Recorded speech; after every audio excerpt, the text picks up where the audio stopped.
Hello everyone. फिर से history PYQ discussion series में द कोर आईएएस की तरफ से आप सभी लोगों का स्वागत है।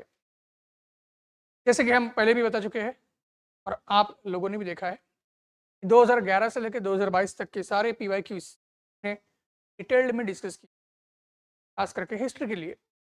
और हिस्ट्री के अलग अलग सेगमेंट्स, मॉड्यूल्स, चाहे वो आर्ट एंड कल्चर हो, एंशियंट इंडिया हो, मेडिवल इंडिया हो, सभी कुछ क्या है। Same way now we are focusing upon the modern India. Modern India के ऊपर अभी हम फोकस कर रहे हैं। एंड भले ही फिलहाल यूपीएससी का जो फोकस थोड़ा सा मॉडर्न इंडिया के ऊपर कम हो गया है फिल्म्स में, फिर भी मॉडर्न इंडिया हमेशा इम्पॉर्टेंट रहेगा। तो जो सिलसिला मैंने चालू किया है वैसे ऑलरेडी हमने कुछ किए भी है। एज यूजुअल आप सभी लोगों के भर भर के रिस्पॉन्सेस सीरीज के लिए आ रहे हैं और इस सीरीज को अगले लेवल तक ले जाने के लिए और ज़्यादा उसको चलाने के लिए डिमांड्स आ रही है। और उसी को मद्देनजर बेसिकली ये सिलसिला हमारा चालू है। और साथ ही साथ जितना हो सके एस्पायरेंट कम्युनिटी को in detail and complete overview मिलेगा, क्वेश्चंस को टैकल कैसे करना है। और में आपने पढ़ा होगा, पढ़ने के बावजूद आपको क्वेश्चन को समझने में अगर दिक्कत आ रही है या सही आउटकम तक जाने में थोड़ी सी चैलेंजिंग सिचुएशन लग रही है, तभी में ये पीवाईक्यू सीरीज आपको काम में आने वाली है। तो कंटिन्यूस आप एक जब इसको देखते रहेंगे, जाहिर सी बात है आप बहुत आसानी से के किसी भी सेगमेंट को सॉल्व कर पाएंगे। और ये चलिए ज़्यादा टाइम हम डिस्कशन में नहीं बिताएंगे और डायरेक्ट फोकस आएगा क्वेश्चन पर। देखते हैं अगला question. The question talks about governor general of India. और ये भी एक ट्रेंड यूपीएससी में देखा गया है, चाहे वो प्री हो या मेंस हो। गवर्नर जनरल्स चाहे वो बंगाल के हो या गवर्नर जनरल ऑफ इंडिया हो या वाइसरॉय ऑफ इंडिया हो, के ऊपर यूपी के अचीवमेंट्स के ऊपर खास करके ये जो क्वेश्चन है अभी इसी साल के प्रीलिम्स का है, यानी मतलब 2023 का प्रीलिम्स का है वो। और बहुत ही फैक्चुअल क्वेश्चन है, बहुत ही सिंपल लगता है, इनॉक्यूअस जिसको कहते हैं। ऐसा कई बार ऐसे क्वेश्चंस में ही गलती होने की संभावना होती है कि बहुत बार ये क्वेश्चन फैक्चुअल रहता है, देखने के लिए सिंपल दिखेगा, बट लास्ट मोमेंट पे वो अगर फैक्ट याद नहीं आ गया दिक्कत आती है। क्वेश्चन क्या है? By which of the following acts was the governor general of Bengal designated as the governor general of India? तो ऐसा कौन सा एक्ट था इंडिया कंपनी के अंडर कि जिसके तहत जो बंगाल का गवर्नर जनरल था, भारत का गवर्नर जनरल बनाया गया था? बहुत ही सिंपल क्वेश्चन है, तो जिन्होंने बहुत अच्छे से पढ़ा होगा तो उनको तो बहुत ही आसान लगेगा, है भी आसान, पर कई बार ये आसान होने के बावजूद थोड़ा सा दिक्कत कर सकता है। तो ऑप्शन देखना है हमको। द रेगुलेटिंग एक्ट, एक्ट में यहाँ पे ईयर्स दिया नहीं है, देखेंगे। रेगुलेटिंग एक्ट जो है वो आपका आता है 1773 का, ठीक है। 1773 का जो रेगुलेटिंग एक्ट है उसमें हमारे पास गवर्नर जनरल ऑफ बंगाल का कंसेप्ट आया था।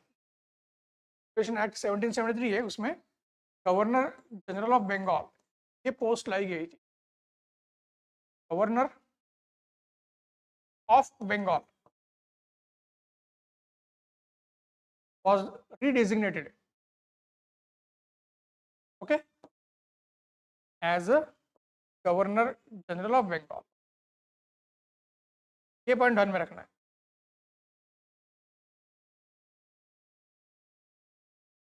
जो पिट्स इंडिया एक्ट है वो 1784 का है और पिट्स इंडिया एक्ट 1784 के हिसाब से इंडिया कंपनी का एडमिनिस्ट्रेशन या उसका जो स्ट्रक्चर है या उसका जो फ्रेमवर्क है, तो इंस्टीट्यूशनल मैकेनिज्म है, वो आपकी इंट्रोड्यूस की।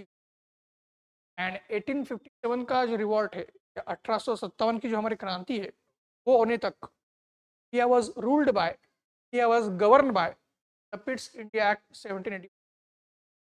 भारत का जो प्रशासन था, मतलब ब्रिटिश ईस्ट इंडिया कंपनी के अंडर जो भारत का हिस्सा था, उसका जो प्रशासन था एक्ट 1784 के हिसाब से होता था। दोनों एक्ट में क्या है, गवर्नर जनरल ऑफ बंगाल को गवर्नर जनरल ऑफ इंडिया बनाया गया। क्या ये कौन सी भी प्रोविजन आपको दिखती है? या ये प्रोविजन आपको कहीं भी नहीं दिखेगी ये दोनों एक्ट्स में। चार्टर्ड एक्ट 1793 की अगर बात करेंगे, चार्टर्ड एक्ट जो है वो हर 20 साल लाए जाते थे, एवरी 20 ईयर। और वो हर 20 साल क्यों लाए जाते थे?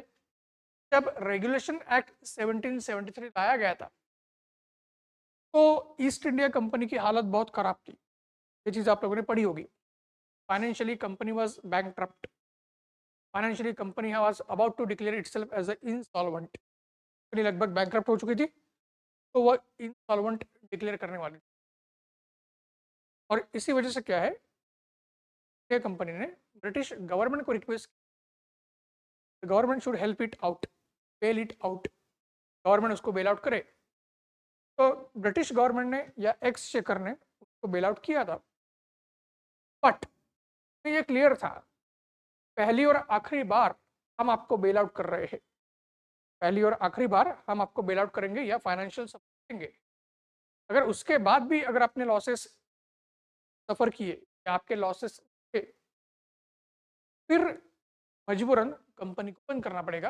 ऐसा ब्रिटिश गवर्नमेंट ने एक आदेश या ऑर्डर पास की थी या उसको वार्निंग दी गई थी, और उसी के लिए वो रेगुलेशन एक्ट लाया गया था 17।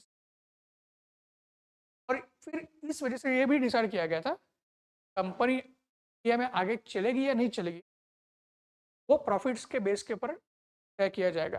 प्रॉफिट्स अगर कंपनी दिखा पाती है तो कंपनी को चलने के लिए अलाउ करेंगे, अगर नहीं दिखा पाएगी कंपनी को बंद किया जाएगा। कंपनी के लिए डू एंड डाई सिचुएशन थी, तो company was bound to the profits at any point of time. और इसलिए आपको दिखेगा 1773 के बाद 20 साल बाद यानी 1793 में तो ये बताया गया था कि हर 20 साल कंपनी का रिव्यू किया जाएगा, और 20 साल के बाद अगर कंपनी के प्रॉफिट्स दिखते हैं तो ही कंपनी चलेगी, तो बंद होगी।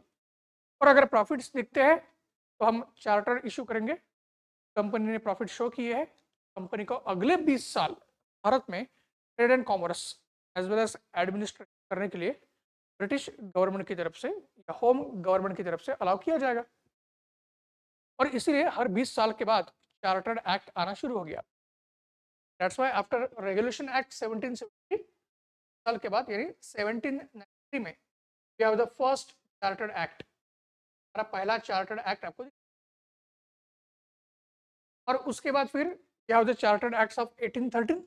हर 20 साल है ना, वी हैव चार्टर्ड एक्ट 13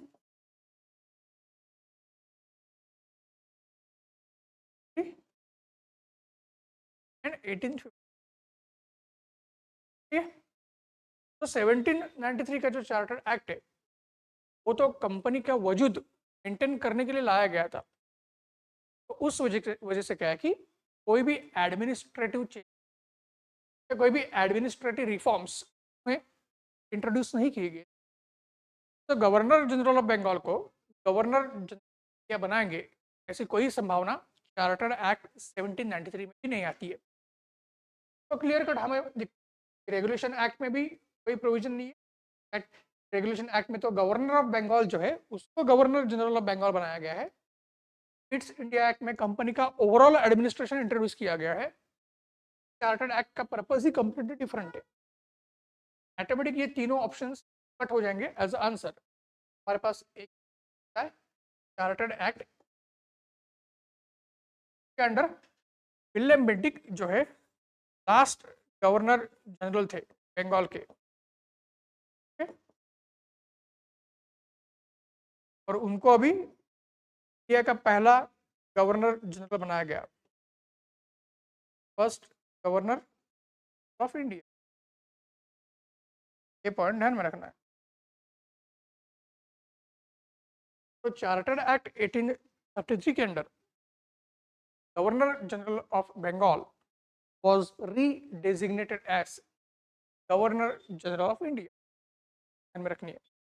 तो जैसे मैंने बताया कि के लिए बहुत सिंपल क्वेश्चन लगता है, कई बार कंफ्यूजन होने का या गलत होने का चांस है, लेकिन बाकी सारे एंगल्स अगर हमको पता है तो अपने आप हमारी रिवीजन भी हो जाती है। यहाँ पे रेगुलेशन एक्ट का भी ब्रीफ रिवीजन हो गया, या एक्ट का भी रिवीजन हो गया, तो क्यों लाया गया, उनका बैकग्राउंड क्या है, उनका पर्पस क्या है, ये भी क्लियर हो गया। चार्टर्ड एक्ट क्यों लाए गए थे ये भी पता चला। और उसी चार्टर्ड एक्ट में, ठीक है, एक्ट में गवर्नर जनरल ऑफ इंडिया ये पोस्ट लाई गई थी।